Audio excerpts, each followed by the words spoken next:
और हमें 4-5 चीजों से बचना चाहिए। किस किस से? जुआ से। कोई हमें 1 लाख रुपए देकर भी कहे कि चलो हम जुआ खिलाएंगे आपको, 1 लाख रुपए लो, तो लाख रुपए लेकर भी जुआ मत खेलना। फ्री की तो छोड़ो, लाख रुपए लेकर भी जुआ ना खेलना, क्योंकि जुआ की एक बार आदत बन जाए तो आदमी चाह करके भी छोड़ा नहीं पाता। और वो जुआ आपको, क्रिकेट में जुआ चलता है, कितने लोग बच्चे एक बार में रोडपति हो गए, घर बिगाड़ लिया। कितने लोग जुआ खेल के, कुछ लोग जुआ खेलते हैं, कुछ सट्टा खेलते हैं, सटोरिया, वो दिन भर पूछते ही रहते महाराज जी आज क्या बनेगा बताओ, उनको सट्टे का नंबर ही चाहिए बस। जो समय ये व्यर्थ में गवा रहे हैं ना, देखो हमें तो सट्टा जुआ का पैसा चाहिए ही नहीं, हमें तो अपनी मेहनत का चाहिए। हमें नहीं चाहिए सट्टा जुआ का 1 लाख, हमें मेहनत का 100 रुपए चाहिए बस, 100 में हम संतुष्ट। अपने जीवन में सिद्धांत बनाओ। जो व्यक्ति सिद्धांतवादी है, हमें बेईमानी का नहीं कमाना, हमें ईमानदारी, वो सिद्धांतवादी व्यक्ति आज भी सुखी रहेगा, कल भी सुखी रहेगा और आने वाले भविष्य में भी सुखी रहेगा। और जो यदि सिद्धांतवादी नहीं, आपको लगा कैसे भी पैसा आना चाहिए, मिलना चाहिए, नहीं, तो आपका गलत ढंग से कमाया पैसा। दुर्योधन ने गलत तरीके से धनवान होने का सपना देखा, रावण ने गलत तरीके से किसी का धन हड़प लिया, सोने की लंका बनवाई शंकर जी ने थी, माता पार्वती के कहने से अपने लिए बनवाई थी। ये तो पंडित जी बनकर गृह प्रवेश करने आए थे, अच्छी लगी तो दक्षिणा में लंका मांग ली, वो शंकर जी ठहरे दानी, दे दिया, पर माता पार्वती ने श्राप दे दिया, हमने घर बनवाया अपने लिए, तुमने मांग लिया, हमारे धन पर तुम्हारी नजर आ गई, तुम इस लंका में सुखी नहीं रहोगे, तुम्हारा नाश हो जाएगा। लंका का रावण, उसका सत्यानाश हो गया। 1 लाख बेटे थे रावण के, कितने बेटे थे आपके, कितने हैं? 1 लाख बेटे थे रावण के और 1.25 लाख नाती थे। लेकिन जब वो मरा तो ना कोई रोने वाला बचा, ना कोई उसकी चिता पर आग लगाने वाला बचा। क्या परिणाम हुआ? ये जरूरत से ज्यादा लोभ का परिणाम है। हम अपने में संतुष्ट नहीं हैं, हम दूसरों का हड़पना चाहते हैं, तो हम दुखी रहेंगे ना साहब। पांडवों ने, कौरवों ने भी हड़प लिया। वो दादाजी देखो सो रहे हैं, थोड़ा कृपया करके जगाओ। राम राम, कहां चले गए आप? अच्छा सपना आ रहा था।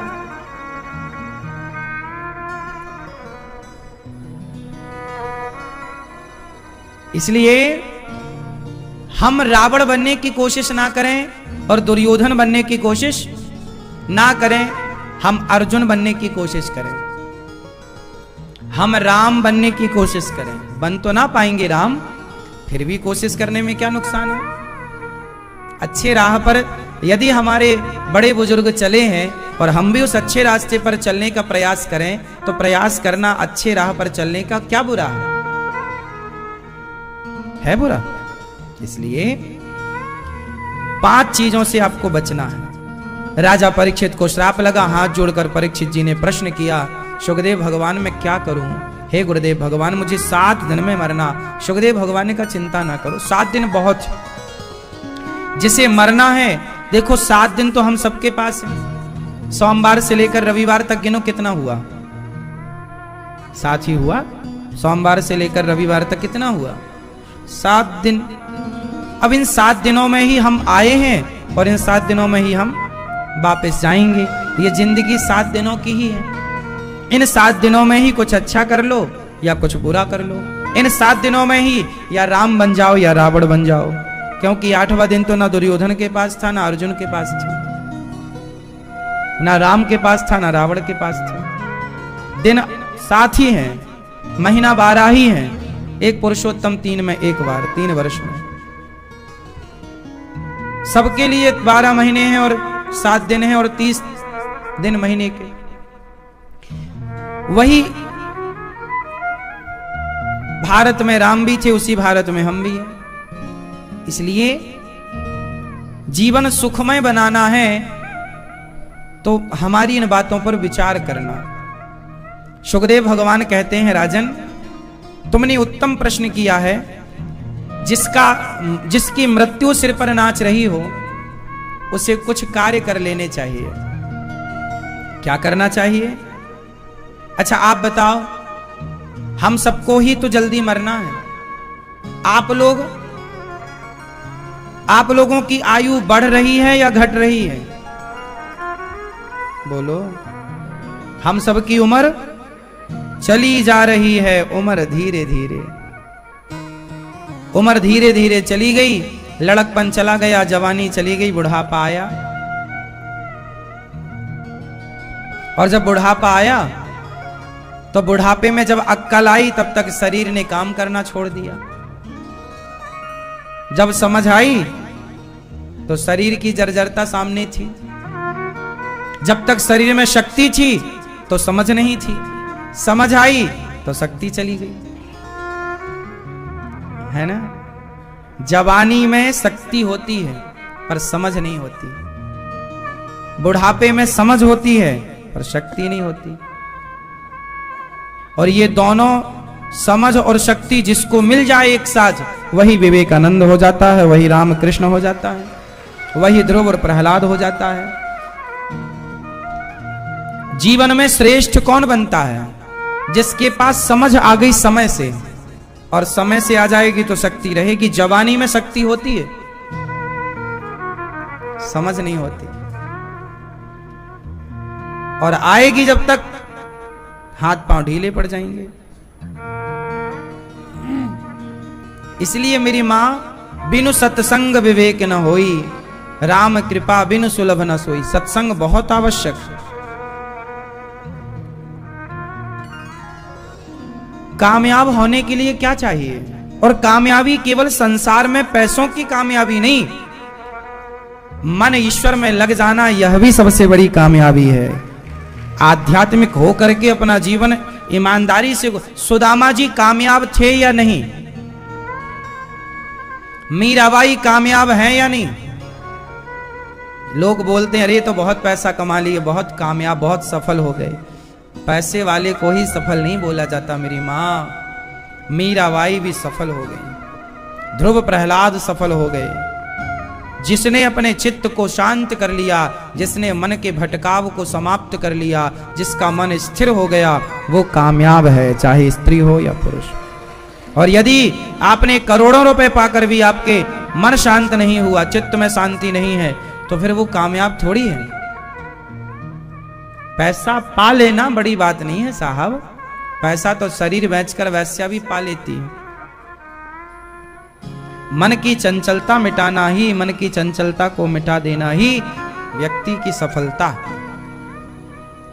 इसलिए निद्रया ह्रियते नक्तम व्यवायेन चवावयः दिवाचार्थे हया राजन कुटुंब भरणेन वा। सुखदेव भगवान ने कहा, नींद का त्याग, कम से कम सोइए। नींद कितनी लेनी चाहिए? 8 घंटे 7 घंटे बहुत है। 7 घंटे की नींद भी बहुत पर्याप्त है। 7 घंटे। बाकी समय क्या करें? अच्छे कार्य कीजिए, अच्छे काम कीजिए, आत्मचिंतन कीजिए, आत्म मंथन कीजिए।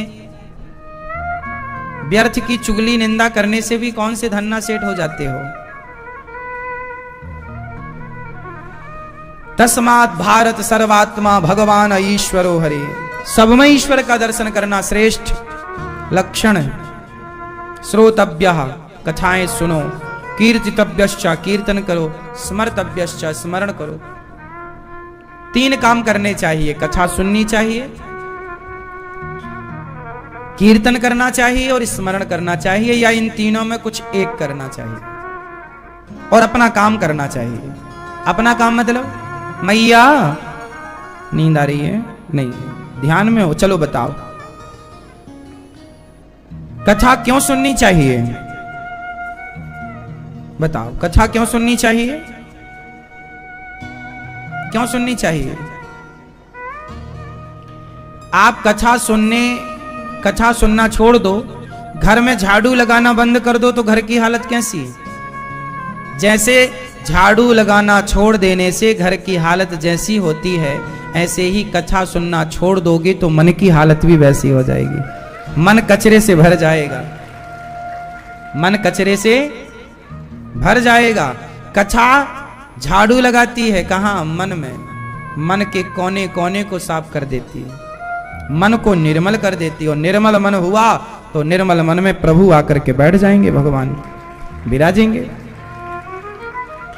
सुखदेव भगवान कह रहे हैं, राजन 7 दिन में तुम्हें मरना है, जिसकी मृत्यु सिर पर नाच रही हो। मैया एक छोटा सा प्रश्न कर लूं आपसे। एक बार क्या हुआ, एक आदमी आया, संत जी से बोला कि बताओ तुम असली साधु हो कि नकली साधु हो?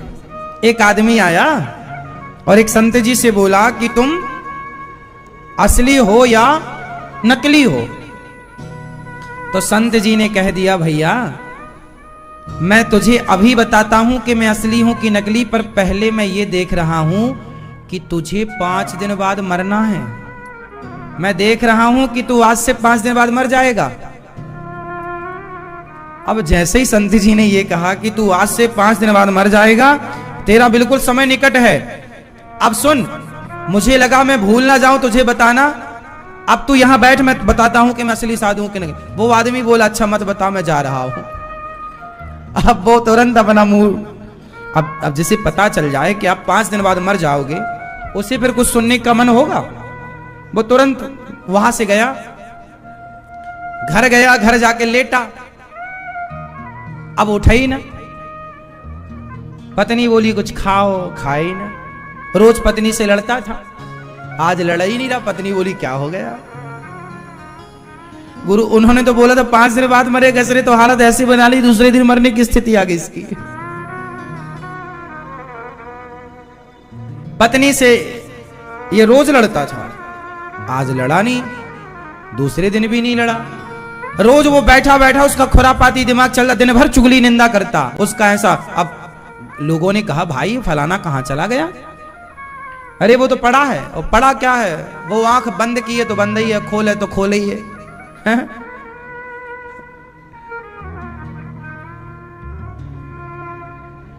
तब तक वो संत जी आ गए। संत जी आए, अरे भाई तूने पूछा था कि मैं असली साधु हूं कि नकली हूं, मैं बता दूं सुनेगा? तो उसने आंखें बंद कर ली। संत जी बोले, बैठ। क्या हुआ तुझे? अच्छा मैया मैं आप लोगों से सवाल करूं, इसे क्या हो गया? बताओ क्या हुआ इसे? बोलो क्या हो गया?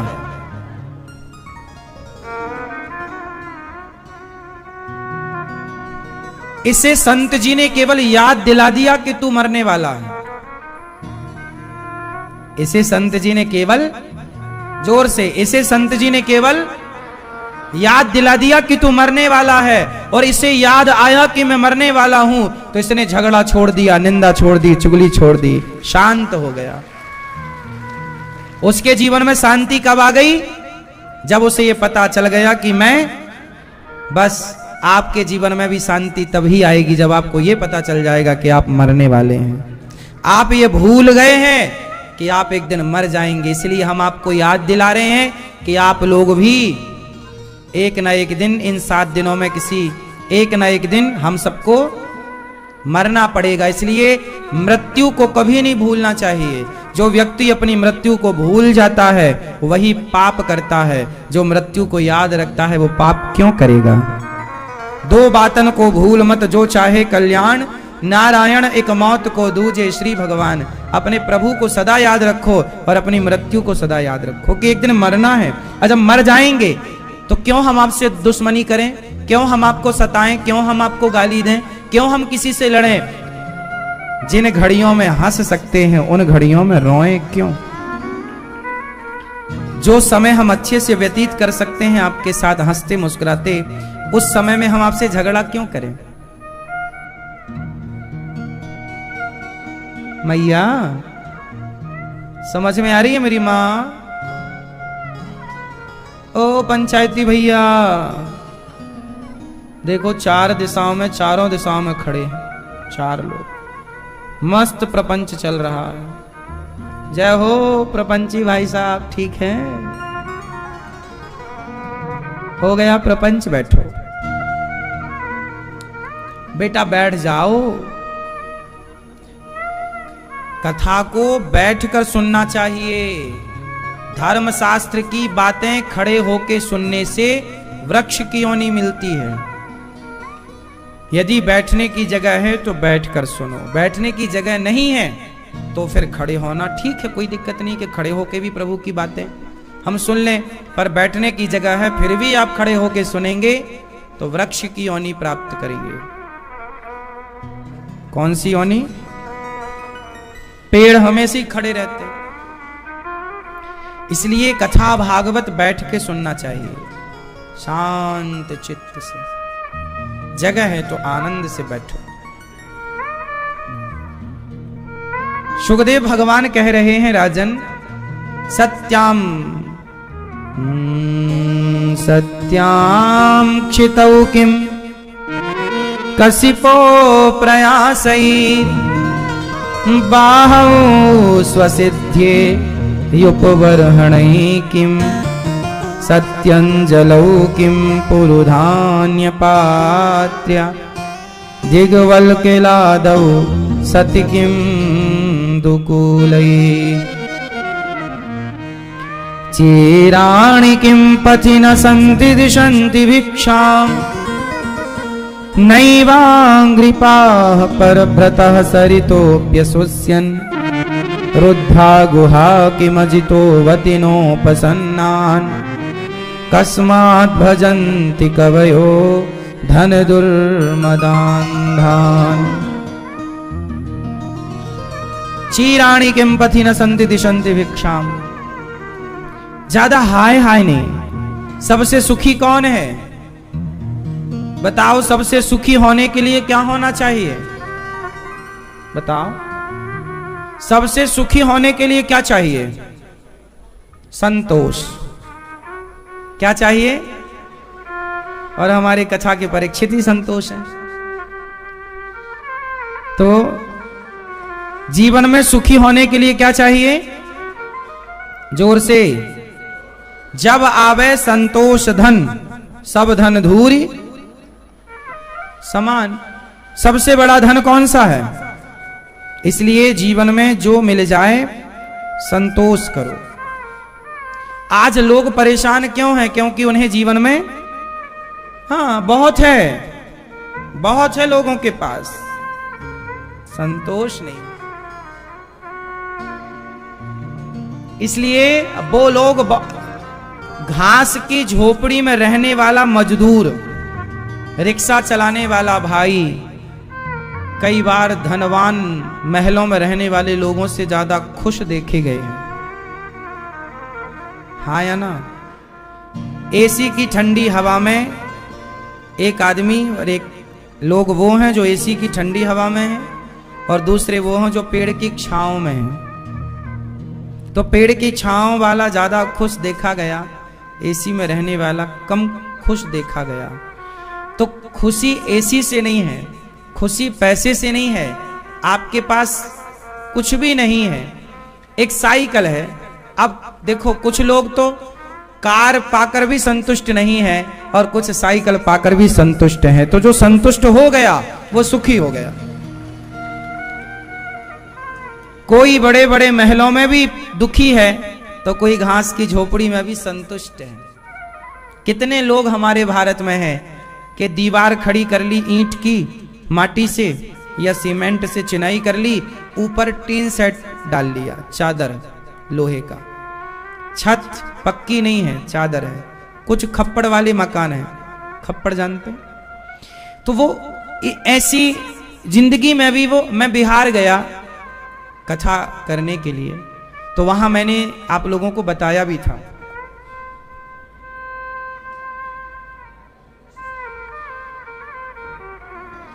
वहां मैंने आप लोगों को उस समय की कथा में बताया भी था, आपको याद है नहीं, अब फिर बता देता हूं। वहां में गांव में घर घर में जब मैंने जाकर देखा तो मैया वहां ऐसे घर थे कि घर की छत भी उनकी घास की थी और दीवारें भी घास की थी, मतलब उसमें ईंट भी नहीं थी। और उस घर में पति पत्नी बच्चों के साथ रहते थे। घास की गरीबी कितनी है हमारे देश में, शायद आपको पता ना हो। आदमी गुजारा कैसे कर रहा जानते हैं? घास की झोपड़ी, घास के ऊपर छत, घास की ही पार्टीशन दीवार, उस पर लोगों का गुजारा है। और आश्चर्य मानेंगे, उस गुजारे में भी वो महलों में रहने वालों से ज्यादा खुश हैं, हंसते हुए दिखे, मुस्कुराते हुए दिखे।